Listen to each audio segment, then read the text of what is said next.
Diputado en el Parlamento desde octubre del año pasado, Carles Riera Barcelona, 1960 es el cabeza de lista de la CAP para las elecciones del 21 de diciembre. Es, con diferencia, el candidato menos conocido, pero no es ni mucho menos un recién llegado a la política, puesto que acumula décadas de activismo en la izquierda independentista. Recibe a público en el Ateneo Popular Octubre, el local independentista de su barrio, el Poblenou, y durante una hora abordamos con él el actual escenario político. Hablamos de su trayectoria, de la dialéctica entre calle e institución y de cómo construir una república catalana que, para los cupaires, se tiene que materializar a partir del 22 de diciembre. Riera subraya que la única vía posible para avanzar en esta dirección es la unilateralidad, pero admite que esto implica un conflicto de años con el Estado español. Es el candidato más desconocido para la mayoría de la población. Ahora bien, tiene una larga trayectoria política, fundamentalmente fuera de la institución. ¿Cómo arranca? Empiezo mi militancia a los 17 o 18 años y lo hago con la campaña por la amnistía, cuando Xirinacs estaba plantado ante la Modelo. La campaña tenía la sede local de la PAU, en la calle Bruc, y yo voy porque era como un ateneo donde se reunían diferentes colectivos y movimientos sociales. A partir de los 17 años empiezo a vincularme al movimiento de objeción de conciencia y antimilitarista, que tenía allí su sede, y allá conozco la gente de la Marcha de la Libertad y de la campaña por la amnistía. También entro en contacto con Lluís María Xirinacs, con quien compartiré militancia, amistad y aprendizaje casi hasta sus últimos días. Me marca profundamente tanto desde el punto de vista de pensamiento político como a nivel de praxis política. Es un gandiano radical, esta es mi primera escuela. Yo venía de planteamientos más comunistas libertarios y la cuestión nacional me quedaba un poco lejos y precisamente con Xirinacs hago el vínculo entre proyecto nacional y proyecto social. Después estuvo en la Crida, ¿verdad?, con motivo de la Marcha de la Llibertat. También conozco a Ángel Colom y él me propone incorporarme a la Crida para formar un grupo de acción no violenta. En aquella misma entrada se incorpora Jordi Sánchez, el presidente de la ANC. Después vienen los años de la Asamblea d'Unitat Popular, uno de los focos diversos que darán pie finalmente a la CAP. En este tránsito entre la AUP y la CAP participo en un colectivo de opinión que se llama Terra i Llibertat y en el momento en que se produce la configuración de la CAP como movimiento político que pasa de la fase municipalista a movimiento también nacional, nos incorporamos.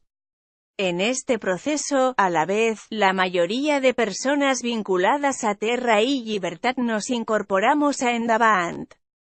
Es una de las personas que enlaza el independentismo de izquierdas de los 80 con la generación que se incorpora a finales de siglo y que es clave en la articulación de la CAP. Hablamos de personas como, por ejemplo, Ana Gabriel. En cierto modo, ¿se siente usted un referente de esta generación? Yo no me daría una significación especial. Soy uno más de los miles y miles de personas que desde los años 60 y 70 han luchado por la república, la independencia y el socialismo en este país.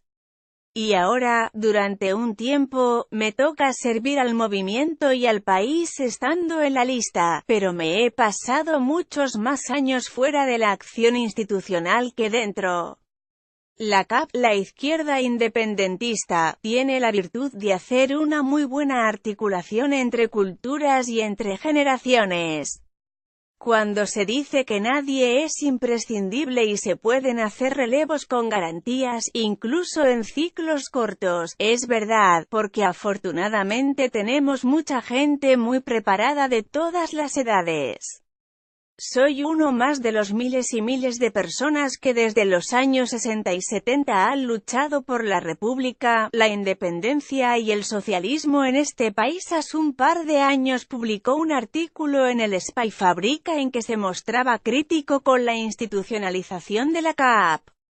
Una vez dentro del Parlamento, ha cambiado su visión. Aquel artículo estaba muy circunscrito a un momento concreto, que era el inicio de la legislatura, pero en cualquiera de los casos mi visión crítica con la política institucional sigue siendo la misma. Históricamente, los procesos de cambio no vienen en primera instancia de los parlamentos y de los gobiernos, sino de las luchas sociales y de las revoluciones que se producen en la calle, en el espacio público. Quien consigue ganar la disputa por el espacio público es quien consigue transformar la hegemonía, crear contrapoder e institucionalidad alternativa y quien consigue que los procesos revolucionarios avancen. En el mejor de los casos lo que vemos es que las instituciones lo que hacen es moderar, amortiguar y edulcorar los procesos de cambio que se generan en las sociedades y en las calles. A veces me gusta definir la política institucional como el proceso por el cual las revoluciones se vuelven reformas. Aún así hay excepciones y hay momentos en los que una acción institucional desde el gobierno puede potenciar cambios que se han producido desde la sociedad. Y es verdad que, en la coyuntura que hemos vivido al final de la legislatura, había una oportunidad de que la institución jugara un papel de cambio y pudiera formalizar en términos jurídico-políticos lo que estaba pasando en la calle. Por lo tanto, hay coyunturas en las que la institución puede ser útil y gracias a ellas hemos podido hacer el referéndum del 1 de octubre y proclamar la República el 27 de octubre. Ya veremos si la coyuntura que viene es igualmente útil y nos surgen oportunidades de cambio. Si no es así, nos tendremos que volver a replantear nuestra presencia. Terceras elecciones en el Parlamento a las que se presenta la CAP y tercera vez que la candidatura la encabeza un hombre, pues sí. Ciertamente esto es una contradicción con nuestra cultura política y con nuestro planteamiento de un proyecto socialista y feminista en todos los países catalanes. Pero no es la única, porque se trata de una candidatura circunscrita a Cataluña y estamos a las puertas de construir un movimiento político que tenga la capacidad de lograr el proceso de autodeterminación en el conjunto de los países catalanes. Actualmente, el proceso ha hecho, para bien y para mal, que el foco esté además de forma principal en Cataluña, incluso por parte de la izquierda independentista, y esto ha hecho que restemos esfuerzos, atención y trabajo político y organizativo al conjunto del país y estamos pagando un precio por ello. Pronto tendremos que reflexionar sobre esto, porque ya vamos tarde, y ver cómo retomamos nuestro trabajo organizativo y político en el conjunto del país. La candidatura de la CAP para el 21D es muy orgánica, está formada por personas vinculadas al partido. Se ha renunciando a abrirse a la sociedad, ha habido un proceso de configuración de las listas a través de nuestro sistema de primarias, que es a partir de las propuestas de las asambleas locales y territoriales y esto se va integrando hasta que surge una lista. Después hay una fase de cocina para lograr los necesarios equilibrios hombre-mujer, territoriales y de sensibilidades. La incorporación de Belo Lid es un gesto, aparte de por su valía, para abrir la lista a personas que no son de la organización. Intentamos llegar a un acuerdo con Som Alternativa y con Procés Constituent, pero solo tuvimos 3 o 4 días y fue imposible. Pero sí llegamos a un acuerdo para colaborar en campaña. Y a partir de las elecciones del día 21 continuaremos discutiendo para establecer una agenda de trabajo conjunta y que todo esto cree las condiciones para una integración más potente, que incluso se pueda reflejar en las listas de unas futuras elecciones. Mantenéis que el 1 de octubre se ganó la República, que el 27 se proclamó y que solo se puede optar por la unilateralidad porque por parte del Estado no hay diálogo posible, pero no para hablar de autodeterminación y quien diga lo contrario, miente. El referéndum del 1 de octubre se celebra bajo unas condiciones de represión muy potentes, pero tiene una participación superior al referéndum del Brexit o al referéndum del Estatuto y, por lo tanto, me parece demagógico cuando se cuestiona la legitimidad a partir de la participación. Gana el sí de forma muy clara y esto genera un mandato democrático por el cual el 27 de octubre proclamamos la República. A partir de aquí, pasan dos cosas. Hay un golpe de Estado constitucional, moderno. Es decir, no hay tanques en la calle, pero se disuelve el Parlamento, se suspende el gobierno, se encarcelan líderes sociales y miembros del gobierno, hay una presencia excepcional de los cuerpos de seguridad y la aplicación del 155. Y por otro lado, el gobierno de la Generalitat resulta que no está preparado para implementar la República en este contexto. Esto os sorprende, hay diálogo posible, pero no para hablar de autodeterminación y quien diga el contrario miente. No. Nosotros ya habíamos anunciado que había un error de diagnosis por parte del gobierno y habíamos hecho todos los emplazamientos pertinentes en sede parlamentaria, en público y en privado al gobierno y a JXSI con acento agudo y lo habíamos anunciado a los medios y a nuestra militancia. El gobierno esperaba un Estado español más dialogante y democrático y una UE menos conservadora y menos demofóbica, menos defensora del statu quo. Habíamos dicho que había que preparar la implementación de la República en condiciones de insumisión. ¿Qué pasa aquí? El presidente Puigdemont hasta el momento cero antes de proclamar la República intenta llegar a un acuerdo con el Estado, pensamos que ingenuamente. El 10 de octubre decide no proclamar la República porque los actores internacionales y algunos partidos políticos de nuestro ámbito, como el PSC, le dicen que si no proclama la independencia, el Estado no aplicará el 155, ablandará la represión y se puede crear una mesa de negociación sobre el proceso de autodeterminación, que puede empezar un diálogo que permita divisar un referéndum pactado en algún momento. Si declara la independencia habrá represión, se aplicará el 155, habrá presos. A última hora el Estado le dice a Puigdemont que primero usted no proclame la independencia, pero que aplicarán igualmente el 155, los presos ya están bien donde están, las fuerzas de seguridad no se retirarán y, como mucho, podemos hablar de qué intensidad tiene que tener la aplicación del 155. Y en cualquiera de los casos vendrá al Senado, se retractará de cualquier pretensión independentista y acatará la Constitución.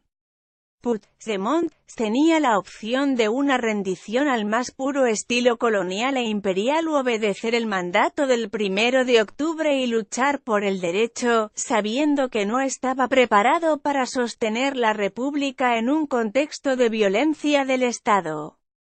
Se ha sido ingenuo por parte del gobierno y las instituciones soberanistas para no preparar la población para este escenario. Hemos dicho por activa y por pasiva que la revolución de las sonrisas está muy bien, pero que en algún momento habría que enseñar los dientes.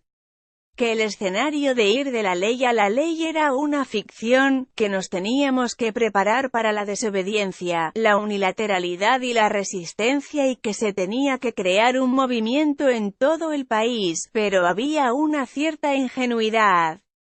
A pesar de la represión, el 1 de octubre se votó y 2 días después la huelga general fue un éxito. Una cosa es hablar de autodeterminación e independencia y otra es hablar de una revolución y una revuelta. El 1 de octubre sorprende todo el mundo.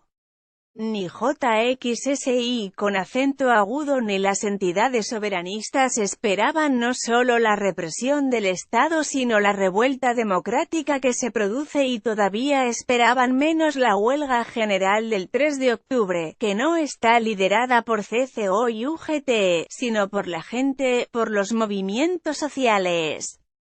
Estos 2 días representan una consolidación del desplazamiento de la hegemonía hacia el independentismo, pero también hacia planteamientos democráticos muy radicales.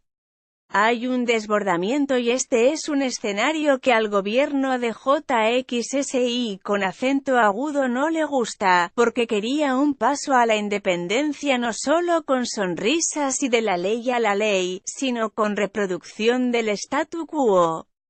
Esos 2 días esto peligra, esto genera preocupación y de aquí viene la tentación quizás de llegar a un acuerdo con el Estado para evitar ir a una hegemonía que no controlan, sino que está en manos de los CDR, de la izquierda independentista, los movimientos sociales, los sindicatos alternativos.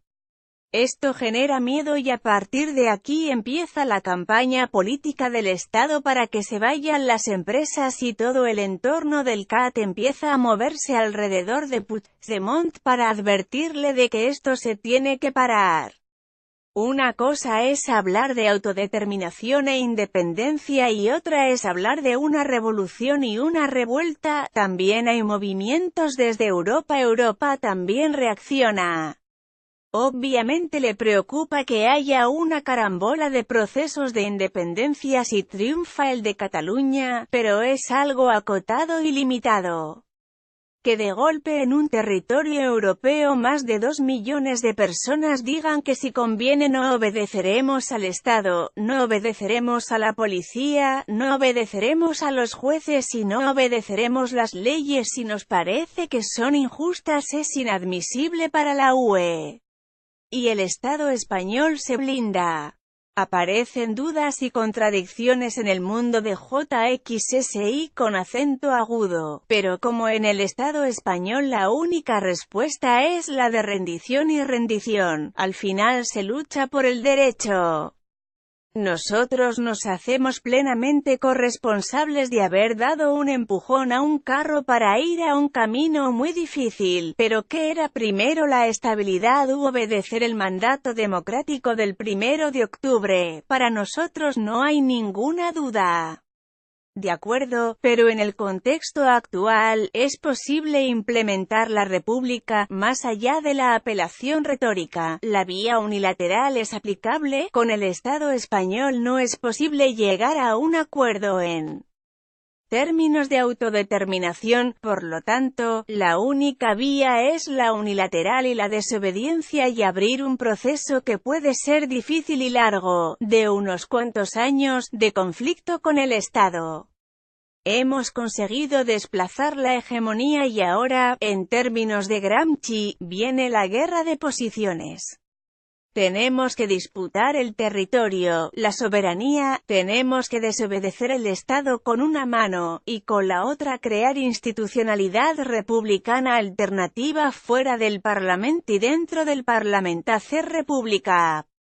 ¿Cómo? Aplicando la ley de transitoriedad jurídica, y por lo tanto dejando de aplicar el Estatuto y la Constitución, iniciando el proceso constituyente, y empezando a legislar y decretar desde una lógica republicana.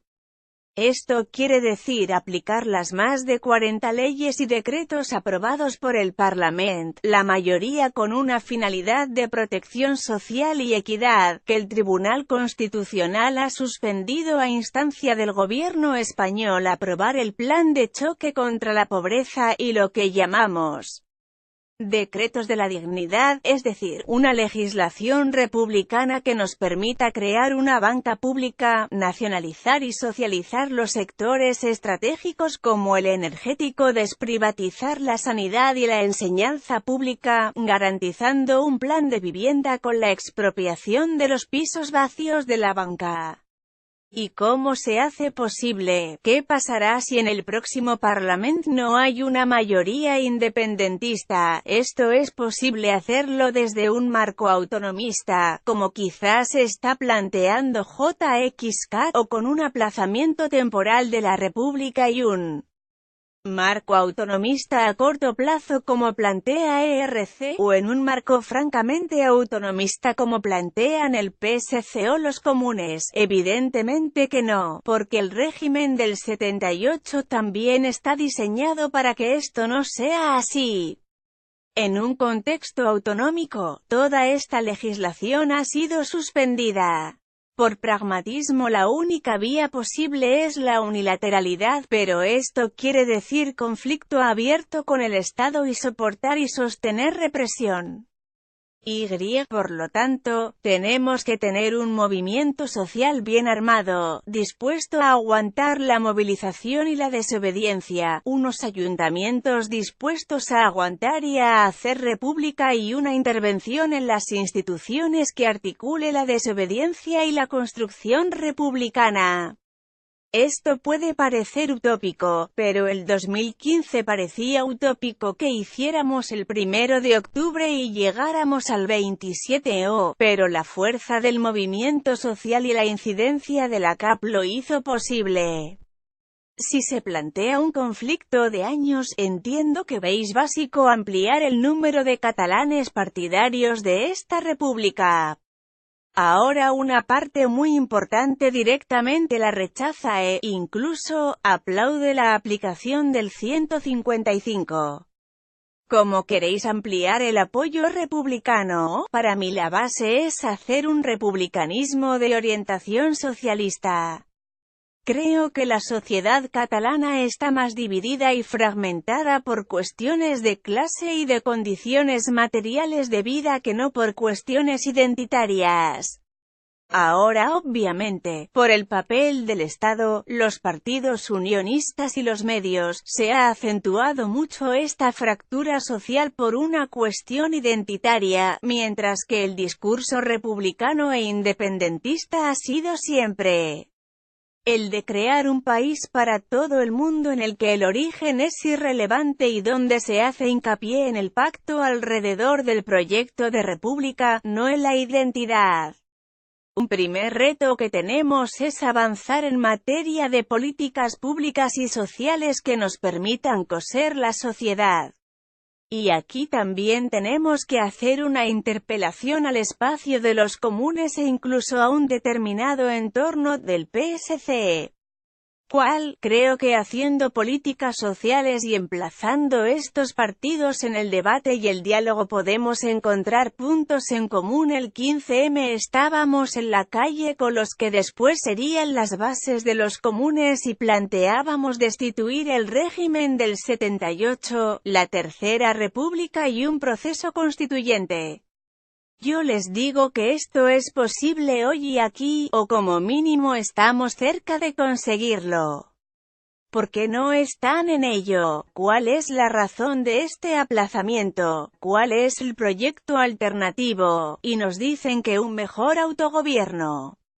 Vuelven al libertad, amnistía y estatut de autonomía, una bilateralidad con el Estado que saben perfectamente que excluye el debate sobre la autodeterminación.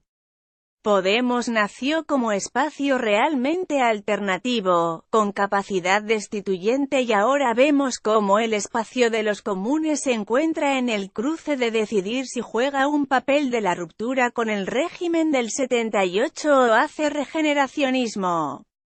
El último discurso recuerda más al regeneracionismo, tanto el que hace Pablo Iglesias, como el que hacen Ada Colau y Xavier Domènech. Hacen equidistancia entre un golpe de Estado y la gente que lo ha sufrido y está en prisión. Y esta equidistancia es inmoral y muy poco ética. Estas direcciones están inmersas en unos debates y unas contradicciones que bloquean que, al menos, una parte de este movimiento pueda sentirse cómodo desplazándose a posiciones rupturistas con el Estado. Creo que haciendo políticas sociales y emplazado estos partidos al debate y el diálogo podemos encontrar puntos en común, para trabajar conjuntamente para un proyecto republicano nacional aquí, y tenemos que apelar sus bases para que se decanten entre un Estado español dictatorial o una república catalana que es una oportunidad. Hasta hace poco la sensación es que el independentismo ganaba la batalla del relato, al hacer una propuesta en positivo.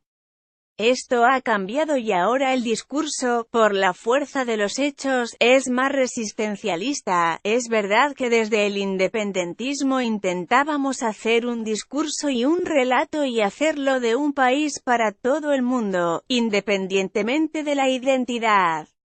Porque esta será una república social y representará un salto adelante en derechos sociales, civiles y políticos respecto de lo que hay hoy en el Estado español. Y esto será para todo el mundo. Era un discurso muy integrador. En el momento en que el españolismo empieza a pasar fractura, este relato se encuentra con sus limitaciones. Una parte significativa de la población no quiere participar de este proyecto republicano más democrático y más social. Le va bien quedarse en el Estado español, incluso teniendo poca calidad democrática y siendo muy despótico. Le pesa más la identidad española, por eso ahora la clave es más que nunca hacer hincapié en el relato social de la República. Esto es fundamental y no se hace en un día ni en dos, pero es un cambio estratégico y tiene que ser no solo de relato, sino también de praxis. Si nos mantenemos en el contexto autonómico, esta praxis no es posible y esto nos lleva a la necesaria unilateralidad y confrontación con el Estado, pero no desde la resistencia, sino de la contraofensiva, porque hay que convencer pero también es imprescindible vencer. ¿Qué pasará si en el próximo Parlamento no hay una mayoría independentista? Sinceramente es un escenario con el que no contamos, pero es posible, pero es improbable. Es posible que nos encontramos con un escenario de mayoría independentista y ojalá nos encontremos con un escenario de desplazamiento a la izquierda. Esto produciría lo que para nosotros sería bingo, que es una mayoría republicana y una mayoría de izquierdas, lo que nos permitiría articular una geometría variable de mayorías parlamentarias que nos permitiera investir un gobierno de vocación y compromiso republicano, que entrara en la lógica de desobediencia y de construcción de república, y una hegemonía de izquierdas que marcara la construcción de la república social. La CAP está dispuesta no solo a investir un gobierno, sino incluso a participar en él si efectivamente está dispuesto a materializar la ruptura y construir república. Y además a que el programa de esta república sea social. Si no es así, la CAP nunca contribuirá a investir un gobierno unionista, pero tampoco lo hará con un gobierno que quiera continuar con una lógica autonomista, porque entendemos que es una lógica de una pantalla pasada. Los programas y las propuestas de JXCAT y ERC os hacen pensar que si la aritmética lo permite, apostarán para implementar la República a partir del 22 de diciembre. Realmente la letra de los programas es inquietante. Con el diálogo siempre estaremos de acuerdo, pero si es para hablar de república el diálogo con el Estado durará 0 segundos. Y entiendo que el único camino posible es volver al conflicto y apostar por la república. Si la apuesta es esta, nosotros estaremos ahí. Si el escenario es autonomista, la CAP se tendrá que replantear su presencia en las instituciones, volveremos a las calles y a los ayuntamientos y ya veremos cómo incidimos desde el Parlamento para oponernos a esta dinámica.